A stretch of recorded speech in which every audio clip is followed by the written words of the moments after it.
झाडू माफियांनी त्यांच्यावर हल्ला केला. हल्ला करताना गाडीवर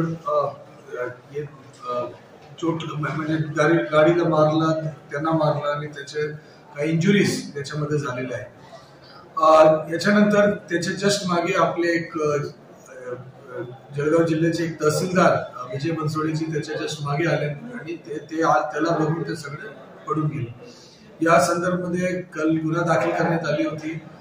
सोपन कसारजीला जो चोट लागलेली आहे त्याची वैद्यकीय तपासणी करण्यात आली होती. त्याचे डोक्यावर आय थिंक 2 स्टिचेस पण लागलेले आहेत. या सगळ्या गोष्टीची हे करण्यात आली आणि त्याच्यानंतर त्यांना ते आता कुठल्याही धोक्यातून बाहेर आहे, परंतु त्याला उपचारासाठी रुग्णालयात म्हणजे दाखल करण्यात आलं होतं. याच्यानंतर पोलीस अधीक्षक रेड्डी साहेबांनी त्यांची पूर्ण टीमने रातभर मेहनत करून ऑलमोस्ट 5-6 आरोपीला अटक केलेली आहे. या अटक झाल्यानंतर याच्यावर कायदेशीर कारवाई पुढच्या कारवाई चालू आहे. गुन्हा दाखल करण्यात आलेला आहे. आरोपीचे नाव पण समोर आलेलं आहे.